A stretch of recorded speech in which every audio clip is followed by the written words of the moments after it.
So hello everyone, welcome to our new video. This side Himanshu Sharma आपके लिए new video लेकर आया है। केमिकल काइनेटिक की वन शॉट लेकर आया है।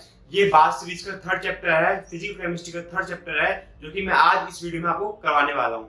आपको ये चैप्टर जो है काफी इंपॉर्टेंट चैप्टर है। किसके पॉइंट ऑफ व्यू से? सीबीएसई के पॉइंट ऑफ व्यू से। तो आपको इस चैप्टर को अच्छे से पढ़ना है। कोई डाउट, सारे डाउट इस वीडियो में क्लियर हो जाएंगे। इस वीडियो को एंड तक देखना है। तो हम स्टार्ट करते हैं इस चैप्टर को। तो देखते हैं, जैसे कि आपको दिख रहा है मेरे थंबनेल में केमिकल काइनेटिक वन शॉट। तो वन शॉट में आपको मैं पूरा चैप्टर करवाने वाला हूँ। बस आपको फोकस, अपना माइंडसेट आपको इस वीडियो को देना है और आपको चैप्टर बिल्कुल क्लियर हो जाएगा। ये मैं आपकी गारंटी दे रहा हूँ। राइट, तो हम स्टार्ट करते हैं। चलो देखते हैं। तो फर्स्ट आता है हमारा केमिकल काइनेटिक होता क्या है। केमिकल काइनेटिक होता क्या है, बेसिक कंसेप्ट है। केमिकल काइनेटिक होता क्या है? तो केमिकल काइनेटिक होता है वो स्टडी जिसमें हम रेट की बात करते हैं रिएक्शन की, और मैकेनिज्म की बात करते हैं। जिसमें हम रेट की बात करते हैं और मैकेनिज्म की बात करते हैं। तो study of reaction rate and there mechanism called chemical kinetic. Rate की बात करते हैं, उसका मतलब क्या हो गया? रेट का मींस होता है कि रेट का मींस है कंसंट्रेशन की रिस्पेक्ट में टाइम का। कंसंट्रेशन की रिस्पेक्ट में टाइम का। तो रेट क्या होता है आपका? रेट होता है आपका कंसंट्रेशन अपॉन में टाइम। राइट, वो कंसंट्रेशन क्या होगी? रिएक्टेंट की अलग कंसंट्रेशन होगी और प्रोडक्ट की कंसंट्रेशन क्या होगी? अलग होगी। राइट, अब हम बात करते हैं रेट ऑफ केमिकल रिएक्शन क्या होता है, हम कैसे इसको देखते हैं। तो it can be expressed in terms of the rate of decreasing concentration of any of them reactant, the rate of increasing concentration of any of the product. तो अगर मैं बता देता हूं, रिएक्टेंट के केस में कंसंट्रेशन क्या होगी? घटेगी। आपको अगर मैं बेसिक प्रैक्टिकल एग्जांपल लूं, सपोज जैसे मैंने कोई प्रोडक्ट लिया, मैंने कुछ, मैं मान लो मैं कुछ बना रहा हूं। राइट, अब मैं जब बनाऊंगा तो मुझे रिएक्टेंट का तो यूज करना पड़ेगा। तो रिएक्टेंट की कंसंट्रेशन क्या होगी? घटेगी, तभी तो प्रोडक्ट की कंसंट्रेशन बढ़ेगी। तभी तो वो रिएक्टेंट एक्स में कन्वर्ट होगा, प्रोडक्ट में कन्वर्ट होगा। तो यही कंसेप्ट आपको चलता आ रहा है, जिसमें केमिकल काइनेटिक में चलता आएगा। तो आपको ध्यान रखना है कि रिएक्टेंट की कंसंट्रेशन क्या होती है? घटती है, और प्रोडक्ट की कंसंट्रेशन क्या होती है? बढ़ती है। तो आपको इस चीज पे फोकस करना है। राइट, तो देख लो, ये आपको लिखना है। अगर आपको मैं एक मैथमेटिकल एक्सप्रेशन से बताऊं तो कैसे करेंगे, देखते इसको। सपोज अगर मैंने ले लिया यहाँ पे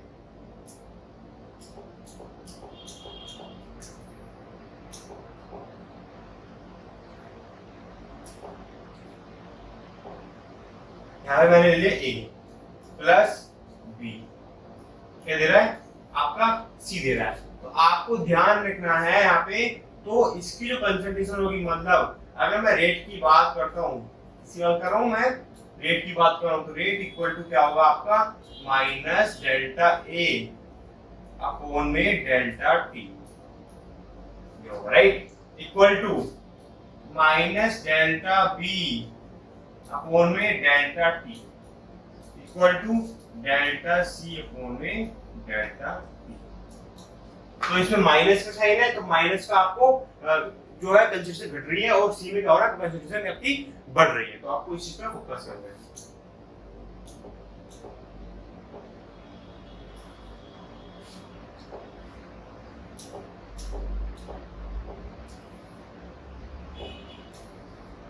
राइट, चलो हम देखते हैं। तो आपको इस पे कोई डाउट तो नहीं है? कोई डाउट तो नहीं इसमें? इसका आप स्क्रीनशॉट ले लीजिए फटाफट।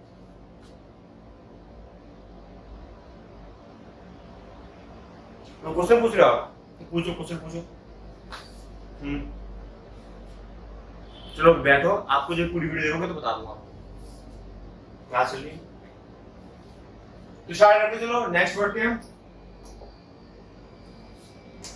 चलो अब हम बात करते हैं कि जो रेट ऑफ रिएक्शन होता है वो कितने टाइप के होते हैं। तो आपको बता रहा हूँ, दो टाइप से हम रेट ऑफ रिएक्शन देखते हैं। एक होता है हमारा एवरेज रेट रिएक्शन, और एक होता है इंस्टेंटेनियस रेट रिएक्शन। तो अगर मैं बात करूँ एवरेज रेट ऑफ रिएक्शन क्या होता है, तो हम देखते हैं average rate of reaction depend upon change in concentration और product and time taken for the change in document. तो एवरेज जो रेट क्या होगा? एवरेज रेट आपको क्या होगा कि कंसंट्रेशन पर डिपेंड करेगा और टाइम पर डिपेंड करेगा। बात तो ये है। तो आपको ध्यान रखना है, जो हमारा सिंपल रेट होता है वो एवरेज रेट ही होता है। डेल्टा सी अपॉन में delta T, delta R upon में डेल्टा टी जो होगा वो आपका एवरेज रेट होगा। राइट, मतलब मेरा मींस क्या है कि क्योंकि उसमें क्या होगा डेल्टा है, जैसे यहाँ पे लिखा हुआ है, तो रेट एवरेज क्या होगा डेल्टा पी अपॉन में डेल्टा टी। तो आपको ध्यान रखना डेल्टा का मींस क्या होता है P2 minus P1, delta T का मतलब क्या होगा T2 माइनस T1 होगा। इस चीज का आपको ध्यान रखना है ना। तो यहाँ पे क्या हो जाएगा P2 माइनस P1 अपॉन में P2 minus P1, minus final minus initial, final minus आपका इनिशियल, तो क्या होगा रेट एवरेज होगा। प्रोडक्ट केस में क्या होगा रेट एवरेज क्या होगा। अब अगर मैं बात कर रहा हूँ सपोज अगर मैं बात कर रहा हूँ दोनों की ग्राफ की बात करता हूँ, तो आप प्रोडक्ट ग्राफ बताते रहा हूँ। प्रोडक्ट ग्राफ में क्या होगा, जैसे कि हम बात करो रेट एवरेज की बात करो ना, रेट एवरेज में क्या होगा सीधा प्रोडक्ट केस में क्या होता है पॉजिटिव होता है, तो क्या होगा ग्राफ क्या होगा थोड़ा सा बैंड होगा, मतलब क्या होगा इनिशियली इंक्रीज होगा। अगर प्रोडक्ट की बात करता हूँ तो क्या होगा ग्राफ क्या होगा डिक्रीज होगा, क्या होगा डिक्रीज होगा, क्योंकि कंस्ट्रक्शन में क्या हो रही है डिक्रीज हो रही है। इस चीज का आपको ध्यान रखना है। अगर मैं बात करता हूँ सिंपल, अगर हम रेट की यूनिट की बात करता हूँ, तो अगर हम ध्यान लगाते हैं तो रेट क्या होता है, रेट होता है आपका कंसंट्रेशन क्या होता है मोल लीटर इनवर्स होता है, ये होता है कंसंट्रेशन, और टाइम क्या होता है सेकंड होता है। तो आप ये यूनिट आ जाएगी mole litre inverse second inverse, mole litre inverse second measure आपकी क्या होगी रेट की यूनिट होगी, रेट ऑफ रिएक्शन की आपकी यूनिट होगी mole inverse, mole litre inverse second inverse. Same यही रिस्पेक्ट आएगा हमारा किसका इंस्टेंटेनियस रेट ऑफ रिएक्शन का आएगा। इंस्टेंटेनियस रेट ऑफ रिएक्शन की मैं बात कर रहा हूँ तो उसमें क्या होगा चीज वही रहेगी, लेकिन स्मॉल की बात करते हैं हम, स्मॉल कंसंट्रेशन की बात करेंगे, स्मॉल टाइम की बात करेंगे। और हमने पढ़ा हुआ है अगर हम स्मॉल किसी भी स्पेसिफिक स्मॉल सब्सटेंस की बात करते हैं, स्मॉल स्पेस की बात करते हैं, तो हम क्या करते हैं यहाँ पे डिफरेंशिएशन को यूज करते हैं। तो स्टार्ट करते हैं, तो रेट ऑफ इंस्टेंटेनियस रेट क्या होगा आपका dr माइनस dp क्या होगा माइनस होगा, है ना, और इक्वल टू क्या होगा आपका dp अपॉन में dt क्या होगा ये आपका प्लस का होगा, ये आपको rate of instantaneous rate of reaction आपका होगा। तो express the rate at particular moment of time we determine the instantaneous rate, it is obtained when we consider the average rate of reaction is smallest time interval, बोला ना smallest time interval, तो smallest के लिए हम use करेंगे dt का use करेंगे when dt approaches 0, तो आपको ध्यान रखना है हम dt का उसमें यूज करेंगे। चलो अच्छी बात है ये चीज। तो अब मैं बात कर रहा हूं, मैं एक क्वेश्चन लूंगा उसका हम रेट निकालेंगे, जैसे क्वेश्चन दे रखा है इसका मैं रेट निकालकर आपको सिखाऊंगा।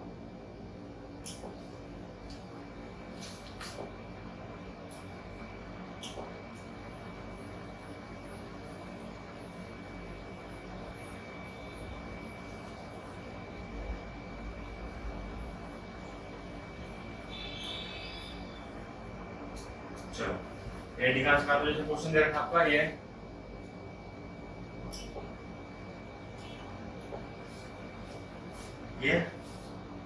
कोई भी ऐसा क्वेश्चन लेते सिंपल क्या क्वेश्चन ले लो। चलो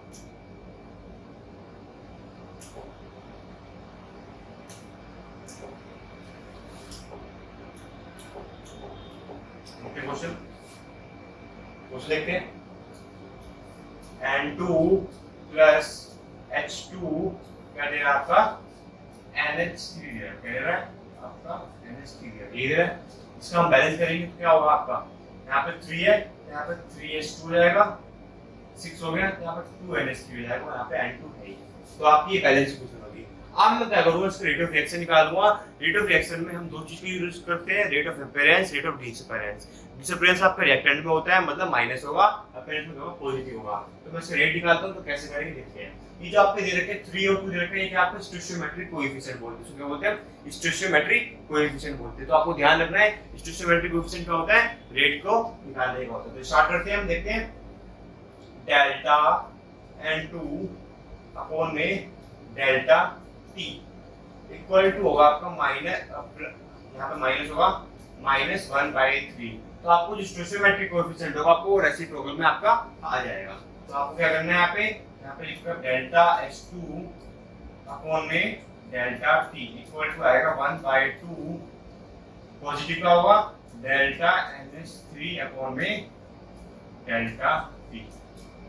तो ये जो दोनों पार्ट है इसका क्या हो रहा है, rate of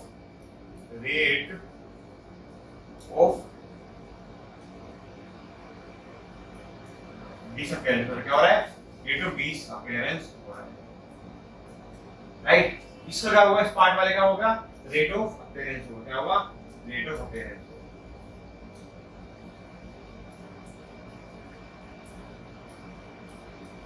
rate of appearance होगा, तो इन दोनों को ध्यान रखना, ये होगा रेट ऑफ डिसअपियरेंस होगा, ये होगा रेट ऑफ अपीयरेंस होगा। सेम चीज आपको यहां पे दे रखी है, इसमें क्वेश्चन दे रखी है, ये दे रखी है, तो -5 अपॉन में 1/5 दे रखा है, तो ये पूरा आपका क्या होगा, रेट होगा, पूरा होगा, पूरा आपका ये आपका क्या होगा, पूरा रेट आपका हो गया।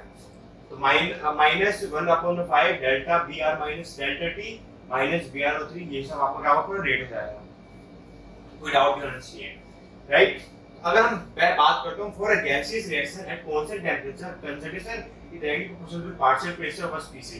तो अगर मैं गैस की बात करूं तो गैस में क्या होता है, कंसंट्रेशन नहीं होती है, गैस में क्या होता है, पार्शियल प्रेशर होता है, क्या होता है, पार्शियल प्रेशर होता है। तो आपको ध्यान रखना है, गैस में क्या होता है, पार्शियल प्रेशर होता है, तो हम पार्शियल प्रेशर लेके चलेंगे, तो हम क्या करेंगे, उस जगह पे हम क्या करेंगे, पी का यूज करेंगे, क्या करेंगे, पी का आप यूज करोगे।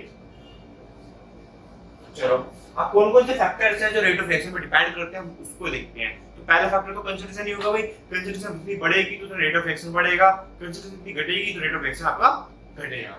तो the reactant concentration increases the concentration of one or more reactant will often increase the rate of reaction. The occur because a high concentration of reactant will leads to more collision of that reaction in specific time.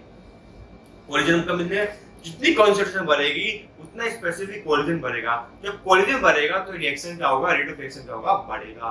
Collision का मतलब होता है दो molecules होंगे आस-पास में आके attack करेंगे, अटैच करेंगे एक दूसरे को, तो उससे क्या होगा, न्यू सब्सटेंस की फॉर्मेशन होगी, तो वो क्या होता है, कोलिजन होता है। अब physical state of the reaction की बात करो, सरफेस एरिया बात करो, सरफेस एरिया हम जितना बढ़ाते हैं उतना क्या होता है, रेट ऑफ रिएक्शन बढ़ता है। तो rate of reaction will be limited by surface area of the face, they are in contact. Temperature की बात करो, टेंपरेचर बढ़ाऊंगा तो कंसंट्रेशन बढ़ेगी, तो टाइम भी और रिएक्टिव रिएक्शन भी बढ़ेगा, लेकिन टाइम घटेगा तो रेट ऑफ रिएक्शन आपका बढ़ेगा। तो and increase the temperature rise the average kinetic energy. मैं बात कर रहा हूं टेंपरेचर में बढ़ा रहा हूं, सोचो तो क्या होगा, मॉलिक्यूल्स क्या है, हिलेंगे, जब मॉलिक्यूल्स हिलेंगे तो क्या होगा, मूवमेंट आएगा, और काइनेटिक एनर्जी क्या होता है, मूवमेंट ऑफ द मॉलिक्यूल्स या मोशन ऑफ द मॉलिक्यूल्स का होता है काइनेटिक एनर्जी होता है। तो मूवमेंट क्या होंगे, ये जो मॉलिक्यूल्स होंगे वो क्या होंगे, मूव करेंगे, तो क्या होगा, काइनेटिक एनर्जी हमारी इंक्रीज होगी। तो एवरेज काइनेटिक एनर्जी, एवरेज की बोला है बिटवीन टू मॉलिक्यूल्स की बात कर रहे हैं यहाँ पे, दो मॉलिक्यूल जब आसपास में कोलिजन करेंगे तो वहां पे एवरेज निकलता है दोनों का एवरेज एनर्जी निकलेगी। वो जो एवरेज काइनेटिक एनर्जी होगी वो अगर बढ़ेगी तो टेंपरेचर बढ़ेगा, तो कंसंट्रेशन भी बढ़ेगी। तो ये आपका स्पेसिफिक टाइम है।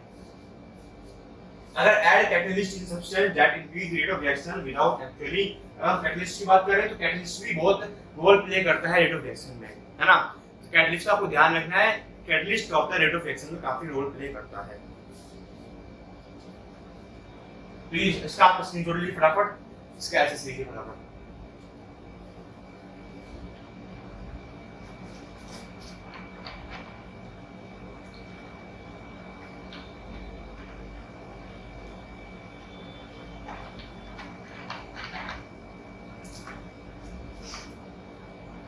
हो गया डन। चलो नेक्स्ट बढ़ते हैं हम। ये रेट एक्सप्रेशन है, ये कैसा होगा, अगर मैं बात करूं, मैं स्पेसिफिकली बात कर रहा हूं, देखते हैं। अगर मैं बात कर रहा हूं यहाँ पे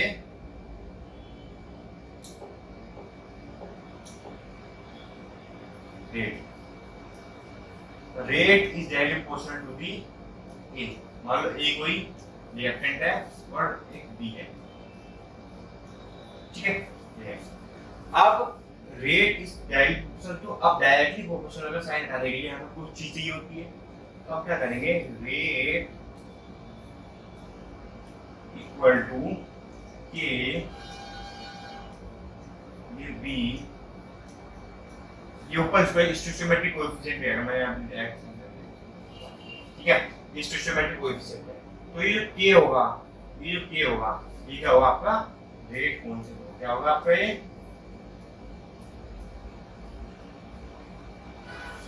रेट कांस्टेंट, क्या होगा आपका ये रेट कांस्टेंट होगा। तो the rate expression of the reactions ये दे रखी है आपको, the form of equation is differential form of equation. तो आपको ये x और y का वो सिस्टमैटिक कोएफिशिएंट होगा। बात समझ आ गई? तो एक ये क्या आपका ये रेट कांस्टेंट आपका होगा। तो आपको पता लग गया। अगर मैं बात करूं k की, तो रेट अपॉन में concentration, that is k,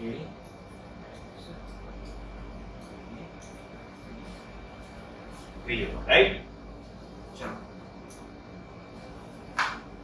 order of reaction, कैसे हम ऑर्डर कैसे निकालते हैं? सपोज मेरे को बोल दिया, मैंने बताया कि स्टोइकियोमेट्रिक कोएफिशिएंट रखा हुआ आवर हो जाएगी। अगर मुझे ऑर्डर ऑफ रिएक्शन निकालना है तो कैसे निकालेंगे? ऑर्डर ऑफ रिएक्शन निकालने के लिए क्या करेंगे, दोनों को क्या कर देंगे, ऐड कर देंगे। सपोज अगर हमने यहाँ पे बोला है rate equal to k a की पावर 1/2 b की पावर 3/2, तो क्या करेंगे, a क्या है 1/2, तो 1/2 प्लस 3/2, तो कितना आएगा आपका 4/2, तो आ गया आपका 2, जो क्या हो जाएगा सेकंड ऑर्डर रिएक्शन हो जाएगा, 2 आ गया। तो हम क्या करेंगे, सिंपली क्या करेंगे, जो मॉलिक्यूल्स हमारे दे रखे कंसंट्रेशन में उसकी स्टोइकियोमेट्रिक कोएफिशिएंट को क्या कर देगा, ऐड कर देंगे, सम कर देंगे। तो ऑर्डर ऑफ रिएक्शन होगा sum of power of the concentration of the reaction rate का expression for the order of chemical reaction without necessary फटाफट की सोल्यूशन फटाफट।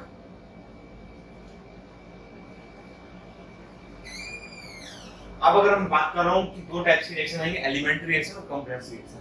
Reaction taking place in one step are called elementary reaction. जो reaction क्या होता है एक step में होता है उसे हम एलिमेंट्री रिएक्शन कहते हैं।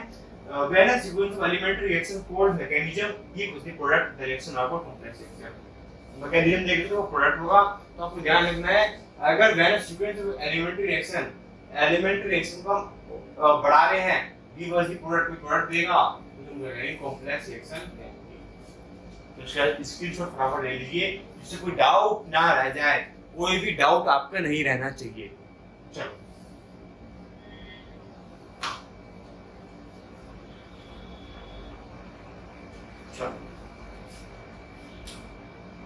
तो अब मैं बात करता हूँ ऑर्डर्स की, एसआई यूनिट की बात करता हूँ। ऑर्डर्स का मतलब क्या है, जो आपका ऑर्डर है उसका एसआई यूनिट की मैं बात कर रहा हूँ। अगर मैं ऑर्डर की एसआई यूनिट की बात करता हूँ तो हम देखते हैं, तो यहाँ पे देख रहे हैं, अगर सपोज मैं बात कर रहा हूँ यहाँ पे जीरो ऑर्डर की बात कर रहा हूँ, तो जीरो ऑर्डर में क्या होगा, क्या होने वाला है, क्या चीज होगी, हम उसकी बात पहले हम करें। चलो देखते हैं। तो जीरो ऑर्डर केस में क्या होगा, मोल जैसे यहाँ पे दे रखा है, दिखाता हूं मैं कैसे करते हैं, इसको यूनिट निकालते हैं। सपोज मैंने ले लिया यहाँ पे, हमें क्या करना है, जीरो ऑर्डर के रेट कांस्टेंट की यूनिट निकालनी है, राइट। तो हम कैसे निकालेंगे,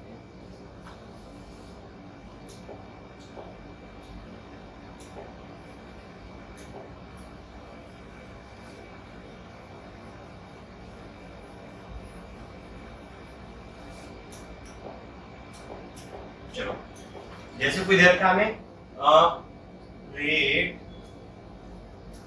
इक्वल टू k a की पावर 0, तो 0 में क्या होगा, उसी सिस्टमैटिक कोएफिशिएंट का 0 होगा, यही होगा। तो देखते हैं अब इसकी यूनिट कैसे निकालते हैं। हमें पता है कि k कोई भी पावर किसी की भी 0 होती है उसका क्या होता है, इनटू 1 होता है, ये होता है। यहाँ पे रेट हो जाएगा, रेट क्या होती है, मोल लीटर इनवर्स सेकंड, ये होती है। तो k इक्वल टू आ गया आपको, क्या आ गया, मोल लीटर इनवर्स सेकंड। ये आपकी क्या होगी, यूनिट होगी इसकी जीरो ऑर्डर की। अगर मैं बात कर रहा हूँ सेकंड फर्स्ट ऑर्डर की बात कर रहा हूँ, तो रेट इक्वल टू क्या आएगा, k कंसंट्रेशन पावर 1, ये होगा। तो अगर हम बात करते हैं रेट की बात करते हैं, तो ये mole litre inverse second inverse equal to curve of k mole litre inverse, ये होगा, कट गया, यहाँ पे सेकंड आएगा ना, यहाँ पे सेकंड आएगा, यहाँ पे सेकंड आ गया, तो अब क्या जाएगा, k इक्वल टू हो जाएगा सेकंड इनवर्स आएगा, राइट। अगर मैं बात करता हूँ सेकंड ऑर्डर की बात करता हूँ, तो रेट इक्वल टू k का होल स्क्वायर हो जाएगा। अगर मैं बात करूं कि यहाँ पे मोल लीटर इनवर्स सेकंड इनवर्स, तो सेकंड होगा यहाँ पे, तो सेकंड लिख रहा हूं मैं, कोई दिक्कत नहीं है, यहाँ पे सेकंड हो जाएगा, equal to k mole litre inverse का होल स्क्वायर। एक मोल इंटू इनवर्स से एक मोल इंटू इनवर्स किया, तो आपका क्या आ जाएगा, आपका आएगा K equal to mole inverse, यहाँ रेसिप्रोकल में जाएगा, यहाँ पे लीटर और यहाँ पे आ जाएगा आपका सेकंड इनवर्स, तो mole inverse litre second inverse हो जाएगा। तो मेरे हिसाब से इससे एक फॉर्मूला बनता है, वो मैं देखता हूँ, तो मैं फॉर्मूला लिखूंगा इसका, मोल ठीक है जो litre one minus n, one minus n हो जाएगा, क्योंकि अगर हम वन यूज करूंगा मैं पे, यहाँ पे मैं वन यूज करूंगा ना, तो क्या आ जाएगा, वन जीरो हो जाएगा, जीरो हो गया, तो ये पूरा जीरो हो जाएगा, यहाँ पे वन जीरो हो जाएगा, और क्या हो सकता है, second mole one minus n, इसको आप इसका जो है आप इसको लिखने मत दीजिए, कोई दिक्कत नहीं है, आप पहले इसका जो कंसेप्चुअल मैंने बताया वो याद करिए, बोर्ड में क्या होगा, इसको तो आप मोलिकुलरिटी की हम बात करेंगे कि मोलिकुलरिटी क्या होता है, हमने ऑर्डर तो हमने पढ़ लिया, इसका जीरो ऑर्डर, फर्स्ट ऑर्डर और सेकंड ऑर्डर हमने ऑर्डर पढ़ लिया है। लेकिन मैं बात करूं जब मोलिकुलरिटी की बात करूंगा, तो मोलिकुलरिटी होता क्या है, मोलिकुलरिटी होता है आपको जो number of reacting species react करते हैं, किसी भी केमिकल रिएक्शन में अगर नंबर ऑफ रिएक्टिंग स्पीशीज आपके रिएक्ट कर रहे हैं, तो आप उसको हम क्या बोलेंगे, मोलिकुलरिटी बोलेंगे। जैसे कि हम बात कर रहा हूं NH4NO2, जब मैं NH4NO2 की बात करूंगा तो क्या होगा, तो ये जो ये है, इसमें क्या है, ये जो है रिएक्ट करेगा तब जाके ये दोनों पार्ट बनेगा, है ना, ये तो होगा, तो ये क्या है आपका नंबर ऑफ रिएक्टिंग स्पीशीज है, मतलब मोलिकुलरिटी है, तो मोलिकुलरिटी से क्या होगी, यहाँ पे इसकी वन होगी, तो जितने रिएक्टिंग स्पीशीज होंगे वो जो रिएक्ट करते हैं तो उसे कहते हैं मोलिकुलरिटी कहते हैं। चलो अब मैं इसके बाद जो है इंटीग्रेटेड रेडिएशन की बात करूंगा, zero order, first order, second order की हम सेकंड ऑर्डर निकालते हैं, पिछले में हमारा जीरो ऑर्डर फर्स्ट ऑर्डर है, इन दोनों का इंटीग्रेटेड फॉर्म ऑफ इक्वेशन क्या होता है हम उसकी बात करेंगे, वो काफी इंपॉर्टेंट है। तो चलो देखते हैं, चलिए, तो अगर मैं बात कर रहा हूं यहाँ पे, इसको इरेज कर देता हूँ ना, इसको इरेज कर देता हूँ, तो यहाँ पे अगर मैं बात करता हूँ यार चीज था कोई नहीं,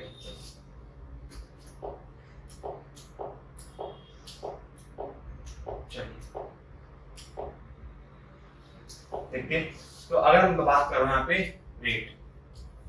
रेट इक्वल टू क्या होगा, माइनस डी आर अपॉन में डी टी इक्वल टू हो जाएगा आर पावर जीरो, यहाँ पे के, ये हो जाएगा, ये होगा ना, तो यहाँ पर क्या हो जाएगा, अब देखते हैं, अगर मैं के की बात कर रहा हूँ तो यहाँ पे minus d r equal to हो जाएगा के डी टी, माइनस की जगह पे यहाँ पे,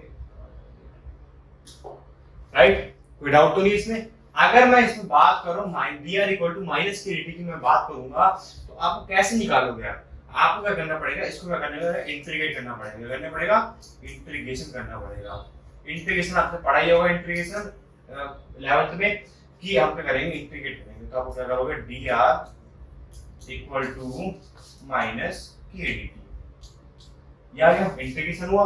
अब इंटीग्रेशन क्या होता है, upper limit minus lower limit होगा, तो यहाँ पे r से यहाँ पे r0, यहाँ पे t से यहाँ पे t2 माइनस यहाँ पे t1, मतलब t0 भी आप कर सकते हैं, कोई दिक्कत नहीं होती।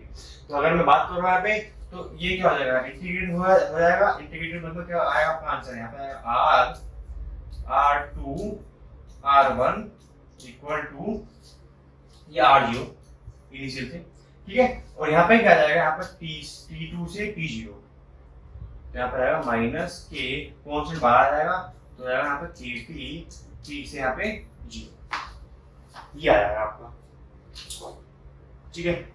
तो अगर मैं बात करूंगा तो यहाँ पे आ जाएगा r2 minus r0 equal to minus kt plus c, ये आएगा, देख के लिखो,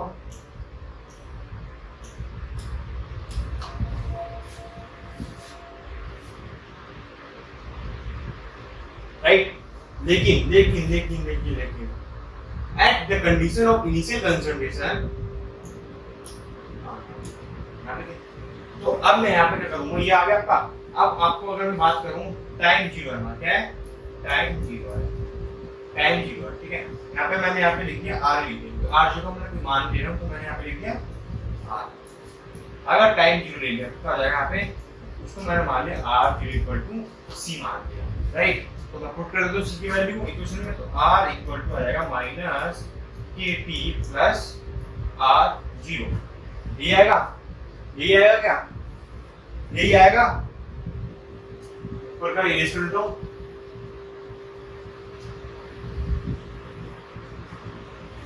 तो आ गया R इक्वल टू आ गया आपका minus KT plus R0। y equal to mx plus c। m आ जाएगा आपका माइनस k। ये आ जाएगा, स्लोप बनेगा में भी नेगेटिव बनेगा, तो यहाँ पे आपका ये हो जाएगा, स्लोप आपको में भी क्या हो जाएगा,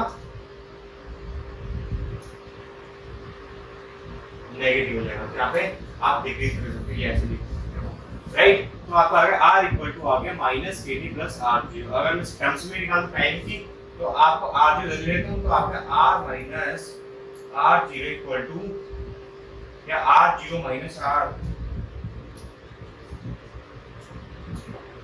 ये इक्वल टू आ जाएगा R0 माइनस R अपॉन में T। ये आपका आंसर, ये आपका क्या हुआ, जीरो ऑर्डर का डेरिवेशन है, जीरो ऑर्डर का एक्सप्रेशन। तो क्या आपको एनसीईआरटी में दे रखा है, मेरा काम तो समझाना है इसको कैसे करा हुआ है। ये आपको जीरो ऑर्डर का होगा, इसका एक बार स्क्रीनशॉट ले लीजिए फटाफट।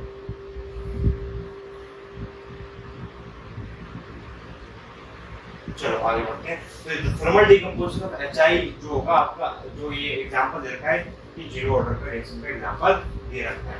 अगर मैं बात करता हूँ फर्स्ट ऑर्डर की, बात करता हूँ फर्स्ट ऑर्डर में क्या होता है, रिएक्टेंट प्रोडक्ट देगा, R की पावर 1 होगा, तो आपको यहाँ पे क्या करना पड़ेगा, जैसे मैं बात करूँ यहाँ पे DR equal to K R, तो R यहाँ पे आ जाएगा ना, तो जाके यहाँ पे क्या बनेगा, KDT बन जाएगा।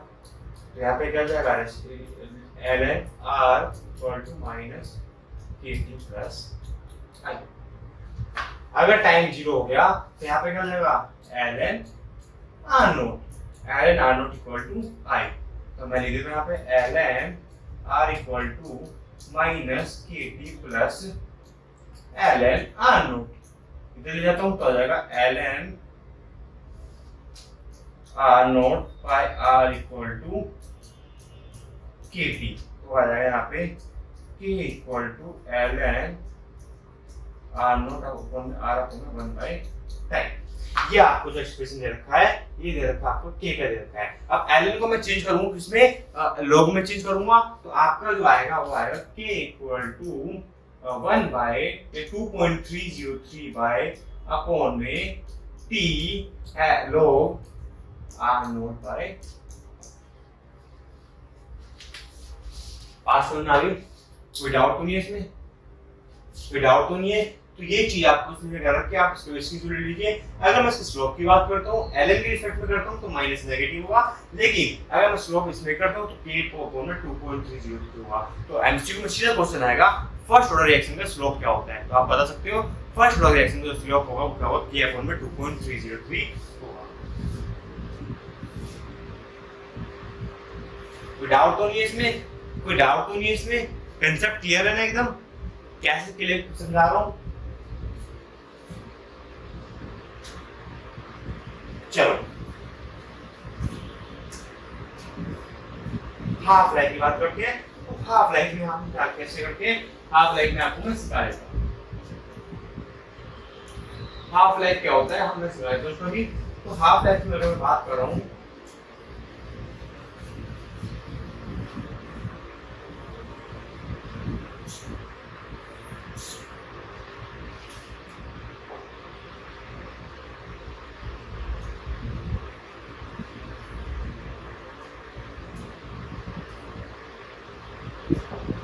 अगर मैं हाफ लाइफ की बात कर रहा हूँ,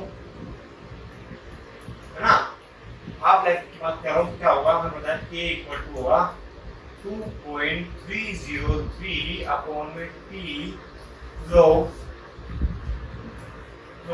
R नोट बाय R होगा। खूब सपोर्ट करना है बच्चों इस वीडियो को, ये मैं आपके लिए देखो स्टैंड करके आपको पढ़ा रहा हूँ क्योंकि आप अच्छे से पढ़ सको, राइट। तो आपको खूब सपोर्ट करना है इस वीडियो को, अच्छे से सभी बच्चे देख सकें। तो आपको आप पता है हाफ लाइफ रिएक्शन है, हाफ लाइफ रिएक्शन में क्या हुआ, कंसंट्रेशन हो जाएगी, हाफ हो जाएगी, किसकी, फाइनल की कंसंट्रेशन हाफ हो जाएगी, इनिशियल की तो भी आर नॉट रहेगी। मैं यहाँ पे ले लेता हूँ r naught r equal to r naught upon में 2, ठीक है। तो आ गया आपका k इक्वल टू 2.303 अपॉन में time log r naught upon में r नॉट बाय 2। तो इसे कट गया तो आ जाएगा आपको 2.303 अपॉन में t log 2, ये आ गया। तो अब हमें पता है 2.303 into 0.301 अपॉन में t इक्वल टू k। तो आ जाएगा आपका k इक्वल टू आ जाएगा 0.69 अपॉन में टाइम। ये आपको क्या है, फर्स्ट ऑर्डर की क्या है, हाफ लाइफ। क्या आपका फर्स्ट ऑर्डर की क्या है, ये आपकी हाफ लाइफ है। फर्स्ट ऑर्डर की जो हाफ लाइफ आएगी वो आएगी 0.69 अपॉन में t होगी। कोई डाउट तो नहीं है, कांसेप्ट क्लियर हो रहा है ना एकदम। मैं बता रहा हूं कि अच्छे से देखो, एकदम देखना है। 0.69 अपॉन में t होगी, राइट। अगर मैं बात करता हूं जी ऑर्डर की बात करता हूं, ये तो आपकी होगी फर्स्ट ऑर्डर की बात होगी। अगर मैं आपकी बात करता हूं जी ऑर्डर की बात करता हूं हाफ लाइफ, तो हमें पता है क्या होता है, हमें पता है r नॉट माइनस r ये होता है अपॉन में t इक्वल टू k होता है, ये होता है। इस r नॉट बाय 2 ले लेते हैं, तो आ गया यहाँ पे 2r नॉट माइनस r, तो यहाँ पे आ जाएगा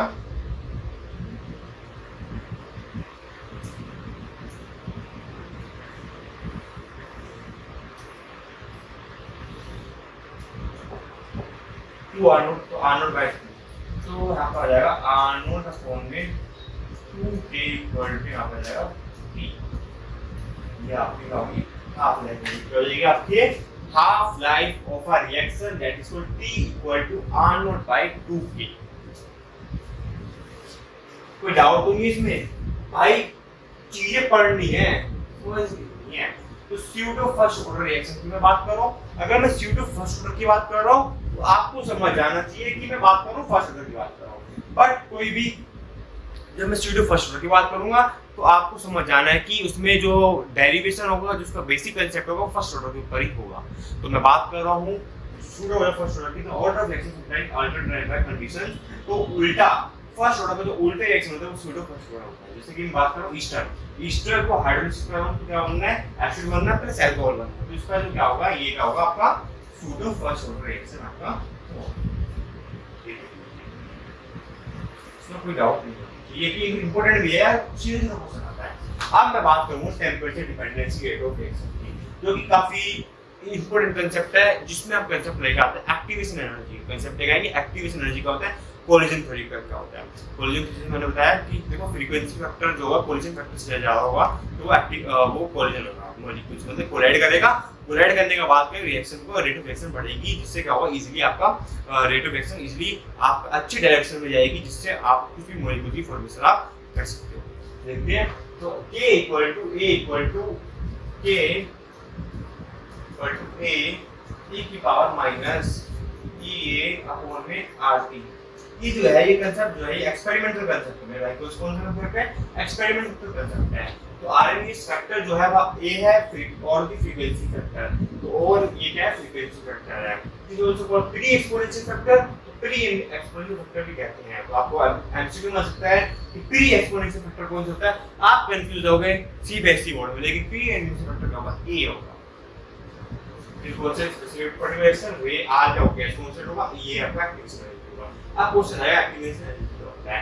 activation energy the energy required by the formation of intermediate called activation complex, which is known as activation energy, है ना, समझ गए। तो इंक्रीज द टेंपरेचर बढ़ाएंगे तो एक्टिवेशन एनर्जी क्या होगी, बढ़ेगी। इसका एक एक्सप्रेशन आता है वो भी हम देख लिया। तो एलन, तो इसमें पर्टिकुलरली क्या कहा गया है, पर्टिकुलरली अगर मैं बात करता हूं तो इसमें क्या कहा गया है इस चीज को क्या लोग लिया गया है ना, एक बाहर आ जाएगा। कैसे करेगा हम लोग, हमें पता है यहाँ साइड में कर लेता हूँ तो अच्छा रहेगा। हमें पता है कि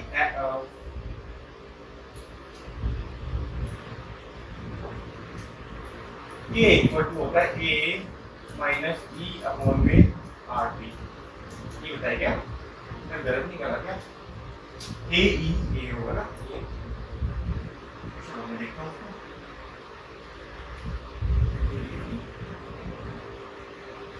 a equal to a e और माइनस ई अपॉन में आर टी, ये होगा। ठीक है, तो अगर मैं ln लेता हूँ तो आपको यहाँ पे करना है ln के बाहर आ जाएगा तो आपका आएगा माइनस ई ए अपॉन में आर टी। ये आ गया प्लस ln, क्योंकि मैंने इस पे ln को दोनों साइड कर दिया और लोगरिथम की बेसिक प्रॉपर्टीज लगा दी। तो आप यहाँ टेम्परेचर T2 के लिए क्या होगा, यहाँ पे T2 हो जाएगा। अगर इनको कंबाइन करूंगा तो सबसे पहले इंपॉर्टेंट है इसका इंटरसेक्शन। तो अगर मैं बात करता हूँ उस ग्राफ की बात करूँ तो ln के अपॉन 1/t में बनेगा, जिसका स्लोप होगा माइनस ई ए अपॉन में r होगा, और उसका इंटरसेक्शन क्या होगा, ln a होगा, right. Intersection on c concept. ठीक है, y equal to ms plus c होता है तो c आपका क्या होगा, ln a होगा, जो कि देखो ये रहा है ना। तो अगर हम बात करते हैं यहाँ y equal to mx plus c, तो y आपका हो गया ln a हो गया, राइट, और x क्या हो गया आपका 1/टाइम हो गया, ये हो गया। और आपको जो c हो गया वो हो गया आपका ln a।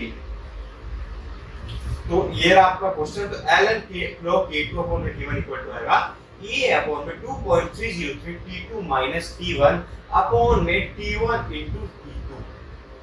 तो इसका स्क्रीनशॉट आप ले लीजिए फटाफट, लिए फटाफट स्क्रीनशॉट लीजिए इसका।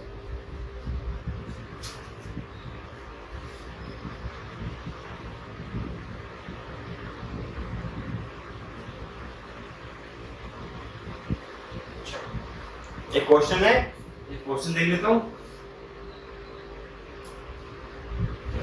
First order constant of ethyl iodide DC। आपको क्या देखना है, आपको देखना है टेंपरेचर क्या देखना है, एनर्जी क्या देखना है, तो रेट कांस्टेंट आपको बताना है। तो मैं क्या लगाऊं इसमें, मतलब ये देखिए, तो आपको इसमें फॉर्मूला लगाना है। रेट कांस्टेंट दिया है ना, तो आपको ये रेट कांस्टेंट गिवन हो सकते हैं।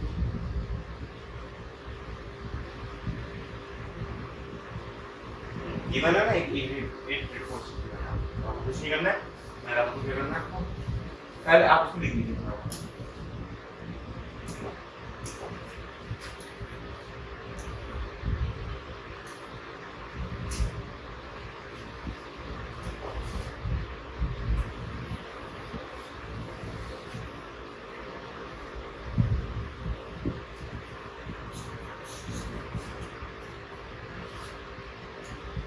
T1 क्या गिवन है, T2 क्या गिवन है, कैपिटल T1 होगा, K1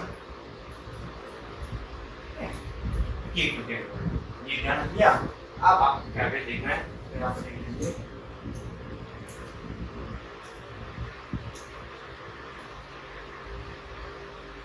देखो तो आपको यहाँ पे क्या क्या गिवन है, 600। T1 आपको कितना गिवन है, 600। T2 आपको और T1 700 गिवन है। K1 गिवन है आपको 1.60 into 10 माइनस 5। ठीक है, K2 आपको निकालना है। ठीक है, अब आपको कैसे करना है, ln K2 अपॉन में K1, ये देखना ना। एक्टिवेशन एनर्जी फॉर्मूला देखो पहले कौन सा है, ये है ना फॉर्मूला। वो फॉर्मूला देखना आपको, ये दो है ना, हाँ तो देखिए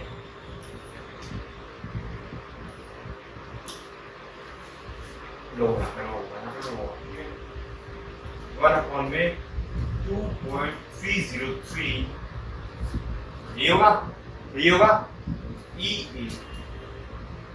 P1 क्या दे रखा है आपको, आपको गिवन है 700 माइनस 600 अपॉन में 700 इंटू 600। ठीक है, आपको एनर्जी कितनी गिवन है?